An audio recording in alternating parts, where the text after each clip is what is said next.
Guys. तो आज का हमारा टॉपिक है general structure of a cell. हम इसमें पढ़ेंगे कि सेल में जो ऑर्गेनल्स प्रेजेंट रहते हैं और जो सेल है वो क्या, उसमें क्या क्या चीज़ें प्रेजेंट रहती है, ये सब चीज़ें, और ये जनरल स्ट्रक्चर है। ठीक है, मतलब कि हम इसमें बहुत बेसिक बेसिक चीज़ें देखेंगे, लेकिन हम जो भी जितने भी ऑर्गेनल्स मैं पढ़ाऊँगी उसकी एक डिटेल्ड वीडियो मैं अलग से डालूँगी। ठीक है, तो आप परेशान मत होना कि आधी चीज़ें तो समझ ही नहीं आई है, जो भी कुछ वो भी धीरे धीरे मैं वीडियोस अपलोड करती जाऊँगी। ठीक है ना। तो सबसे पहले हम देखते हैं इंट्रोडक्शन। इंट्रोडक्शन हमारा सेम है, अगर आपने वो सेल बायोलॉजी वाला लेक्चर देखा होगा तो, और अगर नहीं देखा है तो मैं फिर से एक और बार बता देती हूँ। तो देखो, सबसे पहले हम इसमें सेल को डिफाइन करेंगे। तो सेल क्या है? स्मॉलेस्ट स्ट्रक्चरल फंक्शनल यूनिट है लाइफ की, और सेल की स्टडी को हम सेल बायोलॉजी या साइटोलॉजी बोलते हैं। सारे ऑर्गेनिजम्स बैक्टीरिया से लेके ह्यूमंस तक सेल्स से बने रहते हैं।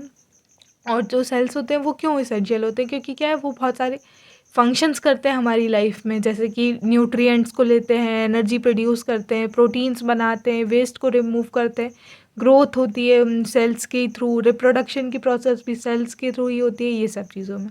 तो अब मैं इसे एक बार पढ़ देती हूँ कि a cell is the smallest structural functional and biological unit of life. Cell biology or cytology is the study of cell structure, composition, and functions. All organisms, from bacteria to humans, are made of cells. Cells perform essential life functions, taking nutrients, producing energy, synthesizing proteins, removing waste, growth, and reproduction. Next हम देखते हैं plant cell और animal cells के बीच में difference. अब देखिए, plant cell मतलब कि जो सेल्स प्लांट में प्रेजेंट रहेंगे, तो देखो एक प्लांट है, उसको इमेजिन करो क्या होता है, पत्ती है। जैसे कि फॉर प्लांट में पत्ती होती है ना, पत्ती क्या ग्रीन कलर की होती है, ग्रीन कलर है यानी कि क्लोरोप्लास्ट होगा। ठीक है, तो प्लांट सेल में क्लोरोप्लास्ट होगा, लेकिन एनिमल तो ग्रीन नहीं दिखते ना, कोई भी अगर ग्रीन दिखेगा तो वो तो एलियन हो जाएगा, तो नो क्लोरोप्लास्ट। अब ना ये चीज़ याद रखना, प्लांट सेल में सेल वॉल होती है, एनिमल सेल में कोई सेल वॉल नहीं होती। प्लांट सेल में सेंट्रल वैक्यूल लार्ज होता है, और एनिमल सेल में या तो वैक्यूल होगा तो बहुत स्मॉल होगा या नहीं होगा। प्लांट सेल का शेप फिक्स रहता है और एनिमल सेल का फ्लेक्सिबल रहता है।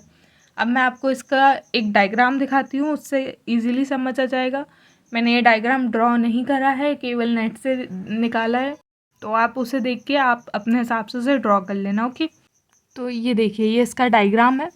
अब ये देखिए, प्लांट सेल में ये सेल वॉल प्रेजेंट है ना, ये जो मोटी लेयर दिख रही है बाहर की, इसे सेल वॉल बोलते हैं। लेकिन ये एनिमल सेल में कोई भी सेल वॉल प्रेजेंट नहीं रहती है, डायरेक्टली सेल मेम्ब्रेन प्रेजेंट रहती है। प्लांट सेल में क्या, सेल वॉल के बाद सेल मेम्ब्रेन प्रेजेंट रहती है। ओके, और ये लार्ज सेंट्रल वैक्यूल है, ऐसी कोई चीज़ एनिमल सेल में नहीं होती है। क्लोरोप्लास्ट इसमें होते हैं, ये क्लोरोप्लास्ट है, एनिमल सेल में कोई क्लोरोप्लास्ट नहीं होता है।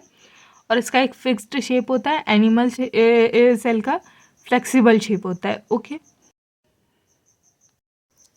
अब जब हमने ये देख लिया है कि एनिमल सेल और प्लांट सेल में क्या है डिफरेंसेस हैं, तो फिर अब हम ये देखते हैं कि सेल मेम्ब्रेन क्या होता है। सेल मेम्ब्रेन मैंने अभी दिखाया आपको कि आउटर कवरिंग होती है, तो इसे हम प्लाज्मा मेम्ब्रेन भी बोलते हैं। ठीक है, और ये क्या है, थिन फ्लेक्सिबल कवरिंग होती है जो सेल को इंटीरियर एनवायरनमेंट से सेपरेट एक्सटीरियर एनवायरनमेंट से सेपरेट करती है। इसको हम बहुत ज़्यादा ईजी में समझेंगे तो क्या है, जैसे कि कोई घर है, उसकी क्या ये दीवार है, तो ये घर का इंटीरियर को एक्सटीरियर से क्या सब सेपरेट कर रही है, उसकी दीवार। और ये जो दीवार है इसे ही हम सेल मेम्ब्रेन बोलेंगे कोई भी सेल में। ठीक है, अब ये जो सेल मेम्ब्रेन है ये किससे बनी होती है? फॉस्फोलिपिड बाइलेयर से, प्रोटीन से, कोलेस्ट्रॉल से और कार्बोहाइड्रेट से। इसको हम बहुत ज़्यादा डिटेल में पढ़ेंगे आगे की वीडियोज़ में। ओके, अब ये क्या है, ये फंक्शंस की बात करें तो ये सिलेक्टिव बैरियर की तरह काम करती है, मतलब कि जो एसेंशियल चीज़ें ही उसे ही एंट्री देगी, बाकी चीज़ों को नहीं। वेस्ट मटेरियल वगैरह, मतलब जो चीज़ें इसेंशियल हैं कोई भी सेल के लिए, उसको ही ये एंट्री देती है।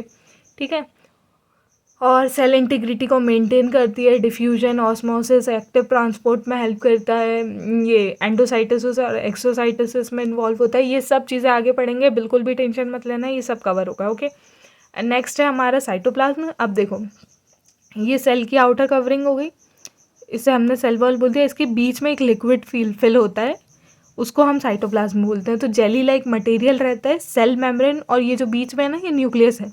तो न्यूक्लियस और ये जो सेल मेम्ब्रेन है, इसके बीच में जो जेली लाइक मटेरियल है उसको हम साइटोप्लाज्म बोलते हैं, जो 80% वाटर से बना होता है ज़्यादातर। और इसमें साइटोसोल और ऑर्गेनेल्स होते हैं। ऑर्गेनेल्स मतलब कि छोटे छोटे ऑर्गन्स जिनकी अपनी अपनी एक ड्यूटी होती है परफॉर्म करने की, ठीक है।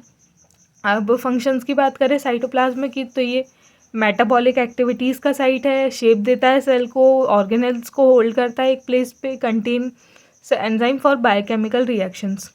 So functions of cytoplasm: site of most metabolic activities, give shape to the cell, holds organ in place, contains enzymes for biochemical reactions.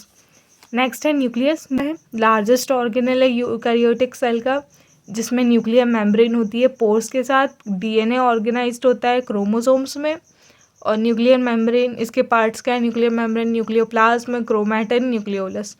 मैं इसका डायग्राम दिखाती हूँ आपको, तो क्या है आपको भी इजीली समझ आएगा ये, और आपको क्या बनाना है वो भी समझ आएगा। ओके, तो ये देखिए ये इसका डायग्राम है। ये मैंने बोला ये न्यूक्लियर पोर्स होते हैं। ये देखिए ये जो छोटे छोटे ये पॉइंट्स दिख रहे हैं इसे हम न्यूक्लियर पोर्स बोलेंगे। फिर न्यूक्लियर एनवेलप होता है ये न्यूक्लियोलस होता है, क्रोमैटिन होते हैं, न्यूक्लियोप्लाज्म होता है, एंडोप्लाज्मिक रेटिकुलम के पास में होता है, और ये राइबोसोम्स होते हैं। एंडोप्लाज्मिक रेटिकुलम हम अभी पढ़ने वाले हैं, तो वो आप देख लेना, ठीक है। और ये जो पार्ट्स हैं इसको भी मैं अच्छे से कवर करूँगी, डोंट वरी। अब फंक्शंस की बात करते हैं। फंक्शंस क्या है, सेल एक्टिविटीज़ को कंट्रोल करता है, हेरिडिटरी इन्फॉर्मेशन को स्टोर करता है, ट्रांसक्रिप्शन की साइट है, सेल डिवीजन को कंट्रोल करता है, controls cell activities, stores hereditary information, site for transcription, mRNA formation, controls cell division. Next हम पढ़ेंगे माइटोकॉन्ड्रिया। माइटोकॉन्ड्रिया तो हमें बचपन से ही याद होता है कि क्या है, mitochondria is the powerhouse of the cell, और ये क्या है, डबल मेम्ब्रेन ऑर्गेनल है। इसके फंक्शंस क्या हैं, एनर्जी प्रोडक्शन करता है, पावर हाउस है तो एनर्जी तो प्रोड्यूस करेगा ही, कैल्शियम स्टोर करता है, कैल्शियम स्टोरेज, मेटाबॉलिज्म रेगुलेट करता है, regulation of metabolism, steroid synthesis, cell signalling, ठीक है। इसकी स्ट्रक्चर की बात करें तो इसमें आउटर मेम्ब्रेन होती है, इनर मेम्ब्रेन होती है, इंटर मेम्ब्रेन स्पेस होता है, क्रिस्टे होता है जिसे हम फोल्ड्स के मतलब फोल्ड्स की तरह दिखता है जो, और मैट्रिक्स होता है। इसका भी मैं आपको डायग्राम शो कर दे रही हूँ, आप इसमें बना लेना। ओके, तो ये इसका डायग्राम है। ये देखो ये इनर मेम्ब्रेन, इसके बाहर आउटर मेम्ब्रेन, ये इंटर मेम्ब्रेन स्पेस है, ये यहाँ पे ये क्रिस्टे है, राइबोसोम्स और मैट्रिक्स बीच में होता है, और ये माइटोकॉन्ड्रियल डीएनए होता है, ठीक है। आई होप कि आपको हेल्पफुल होगा, क्योंकि यार मैं ये डायग्राम बनाती और मेरे कोई अभी यूज़ में नहीं है, तो मैंने सोचा कि आप इससे भी इजीली समझ जाओगे।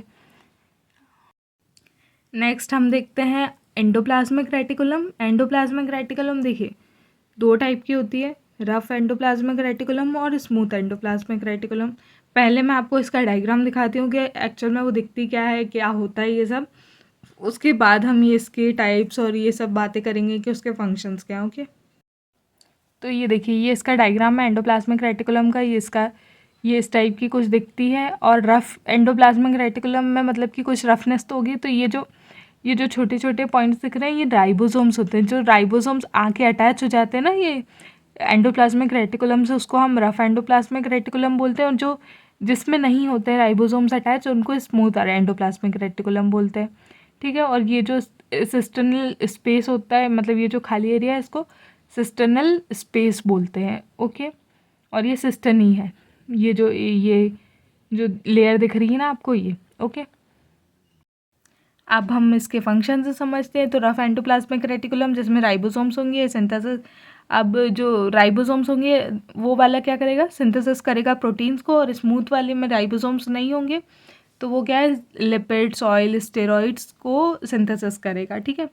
अब हमने ये तो पढ़ लिया कि एंडोप्लाज्मिक रेटिकुलम होता है एक सेल के अंदर, लेके वो प्रोटीन्स को सिंथेसिस करता है, लिपिड्स को, ऑयल को, स्टेरॉइड्स को, एक्सेट्रा। बट होते क्या है, ये जो रफ एंडोप्लाज्मिक रेटिकुलम है इसमें राइबोसोम्स होते हैं। तो ये राइबोसोम्स होते क्या हैं, तो देखिए नॉन मेम्ब्रेनस स्ट्रक्चर जो होते हैं, जो आरएनए और प्रोटीन्स से मिलके बने होते हैं, उनको हम राइबोसोम्स बोलते हैं।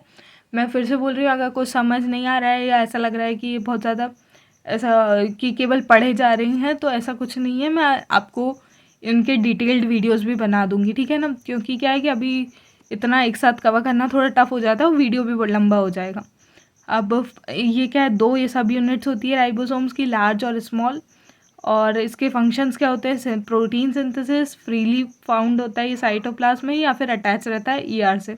ईआर यानी कि एंडोप्लाज्मिक रेटिकुलम, और अटैच रहेगा तो इसको हम क्या बोलेंगे, रफ एंडोप्लाज्मिक रेटिकुलम। और ये फ्रीली भी ये फ्लोट कर सकता है, ठीक है ना, किसमें, इसमें साइटोप्लाज्म में, ठीक है। अब नेक्स्ट है हमारा गोल्गी अपैरेटस, पैकेजिंग और ट्रांसपोर्ट सेंटर है सेल का। और ये इसके फंक्शंस क्या है, modifies packages and transports proteins, formation of lysosomes अभी पढ़ रहे हैं हम। नेक्स्ट है सीक्रेशन ऑफ सब्सटेंसेस। लाइसोसोम्स की बात करें तो ये क्या है कि इसे हम सुसाइडल बैग्स भी बोलते हैं हम, ठीक है। तो ये क्या है, मेम्ब्रेन बाउंड स्ट्रक्चर्स होते हैं, जिसमें क्या है, हाइड्रोलाइटिक एंजाइम्स होते हैं।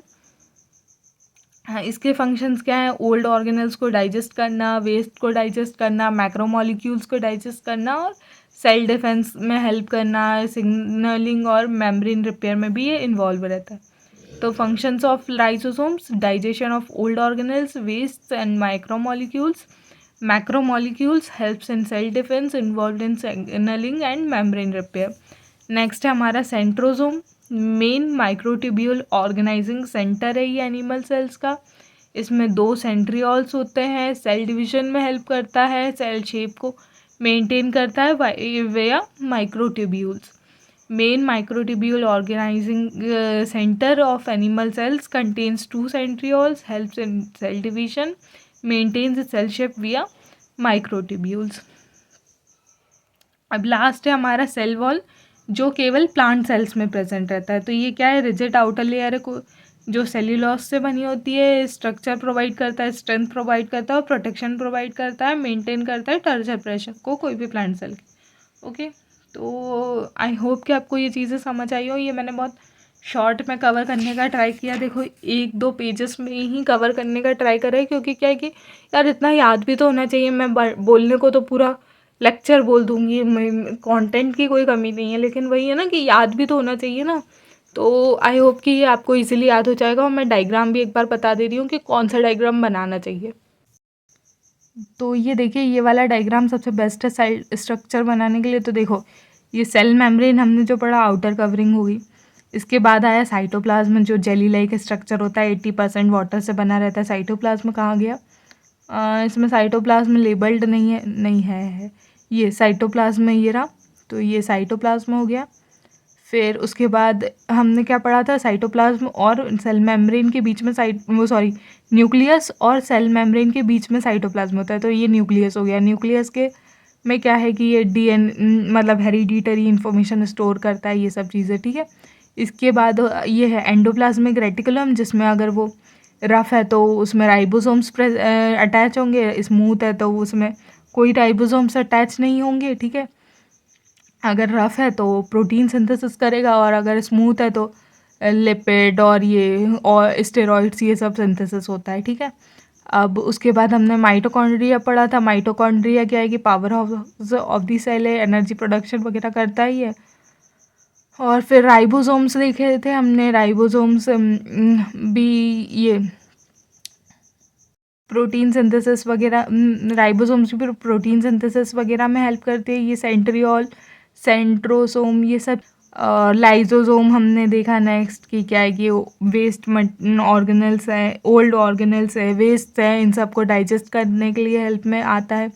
गोल्गी अपैरेटस देखा हमने, जो क्या है कि पैकेजिंग और ट्रांसपोर्ट में प्रोटीन्स की हेल्प करता है, मतलब कि हेल्प नहीं करता है, पैकेजिंग और ट्रांसपोर्ट सेंटर है कोई भी सेल का, ठीक है। तो ये एक अच्छा सा स्ट्रक्चर है उसका। आई होप कि आपको ये चीज़ समझ आई होगी और ये लेक्चर पसंद आया होगा। और सबसे इम्पॉर्टेंट बात, प्लीज़ इस वीडियो को लाइक कीजिएगा, शेयर कीजिएगा और सब्सक्राइब कीजिएगा। Bye bye.